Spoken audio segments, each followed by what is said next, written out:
सभी विद्यार्थियों को नमस्कार। अपने इस YouTube चैनल पर आपका स्वागत एवं अभिनंदन। हाँ तो विद्यार्थियों, आज हम राजनीति विज्ञान कक्षा 12th से होमवर्क देखने जा रहे हैं।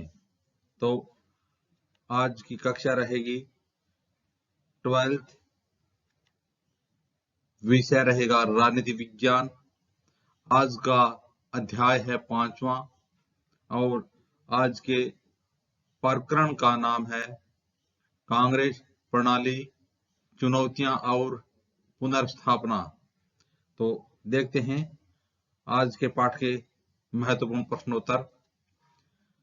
तो यहाँ पर विद्यार्थी का नाम लिखना है, नीचे विद्यालय का नाम लिखना है और इस होमवर्क को पूर्ण करके विद्यालय में जमा करवाना है। देखिए विद्यार्थियों, आज का पहला प्रश्न है, कांग्रेस के भीतर प्रभावशाली नेताओं के समूह का क्या नाम था? तो कांग्रेस के भीतर कब कांग्रेस प्रणाली, चुनौतियां और पुनर्स्थापना, यह इंदिरा गांधी के समय की बात है। तो पूछा जा रहा है कि कांग्रेस के भीतर प्रभावशाली नेताओं का एक समूह होता था, उसका क्या नाम था? तो देखिए, कांग्रेस के भीतर प्रभावशाली नेताओं के समूह को क्या कहा जाता था? सिंडिकेट नाम था। तो कांग्रेस के भीतर प्रभावशाली नेताओं के समूह का क्या नाम था? सिंडिकेट नाम था। तो देखिए सिंडिकेट क्या था? तो विद्यार्थियों, सिंडिकेट के नेताओं का पार्टी के संगठन पर नियंत्रण था। यानी कांग्रेस में उस समय पार्टी के संगठन पर जिन नेताओं का नियंत्रण था, इसके अगुवा थे मद्रास प्रांत के भूतपूर्व मुख्यमंत्री और पूर्व कांग्रेस अध्यक्ष के कामराज।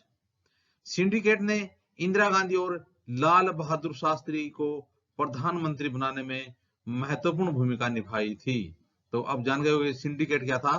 तो सिंडिकेट एक कांग्रेस के नेताओं का जिनका संगठन पर पूर्ण नियंत्रण था, इसके अगुवा थे मद्रास प्रांत के भूतपूर्व मुख्यमंत्री और पूर्व कांग्रेस अध्यक्ष के कामराज।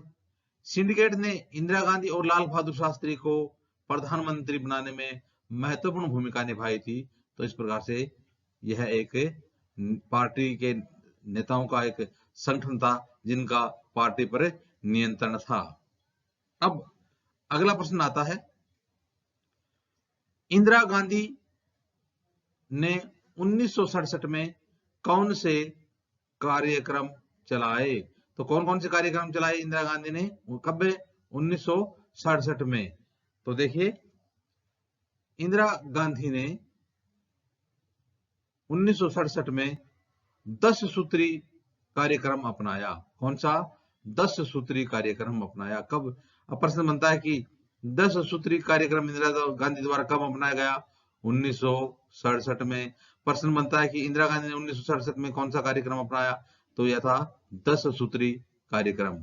इसके अलावा इस कार्यक्रम में बैंकों पर सामाजिक नियंत्रण, यानी बैंकों पर किसका नियंत्रण? सामाजिक नियंत्रण।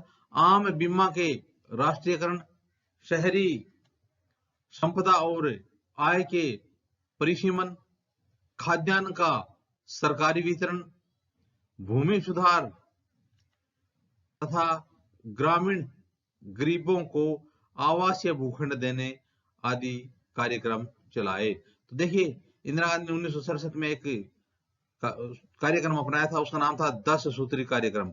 और इस कार्यक्रम में क्या था कि बैंकों पर सामाजिक नियंत्रण स्थापित करना, आम बीमा के राष्ट्रीयकरण, शहरी संपदा और आय का परिसीमन, खाद्यान्न का सरकारी वितरण, भूमि सुधार तथा ग्रामीण गरीबी को आवासीय भूखंड, ग्रामीण गरीबी को आवासीय भूखंड देने आदि कार्यक्रम चलाए। हाँ तो विद्यार्थियों, अब देखते हैं आज के गृह कार्य का तीसरा प्रश्न। तो आज के गृह कार्य का तीसरा प्रश्न है, देखिए, इस प्रकार से हमने 2 प्रश्न देखे। अब तीसरा प्रश्न आता है 1971 के आम चुनाव का क्या नारा था? तो आपको बताना है कि 1971 में जब आम चुनाव हुए थे, उस समय जो नारा दिया गया था, वो नारा क्या था? तो देखिए, उस समय का 1971 के आम चुनाव का नारा था गरीबी हटाओ। तो देखिए, इंदिरा गांधी ने देश भर में घूम घूम कर कहा कि विपक्ष के पास बस एक ही नारा है, एक ही कार्यक्रम है, इंदिरा हटाओ। इंदिरा गांधी ने कहा देश में घूम घूम के कि विपक्ष के पास और कोई कार्यक्रम नहीं है, सिर्फ उनके पास एक ही कार्यक्रम है, इंदिरा हटाओ। तो यह तो इंदिरा हटाओ तो विपक्ष के द्वारा कहलवाया गया। इसके अलावा जो इंदिरा गांधी ने नारा दिया वह था गरीबी हटाओ। तो 1971 के आम चुनाव का क्या नारा था? आम चुनाव का नारा था गरीबी हटाओ।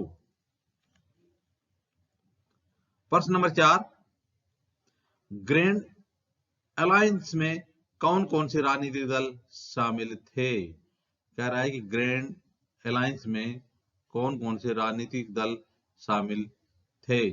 तो देखिए, ग्रैंड अलायंस में एसएसपी,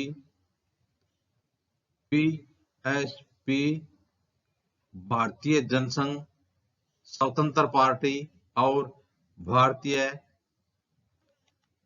क्रांति दल आदि शामिल थे। तो बताइए, ग्रैंड अलायंस में कौन कौन से राजनीतिक दल शामिल थे? तो ग्रैंड अलायंस में एसएसपी, पीएसपी, भारतीय जनसंघ, स्वतंत्र पार्टी और भारतीय क्रांति दल आदि दल शामिल थे।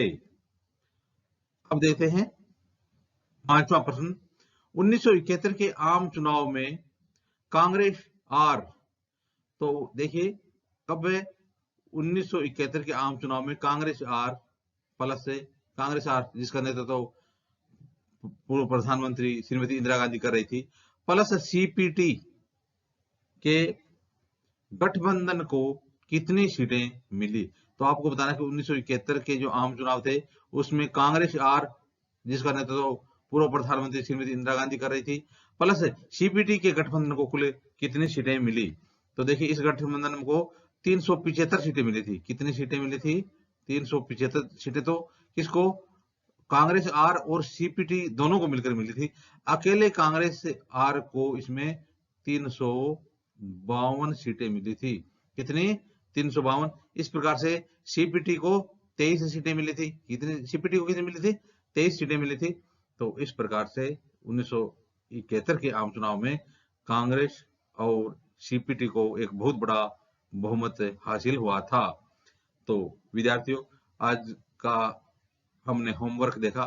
इसी प्रकार से आने वाले वीडियो में भी होमवर्क व जो कविज आएंगी वो देखते रहेंगे।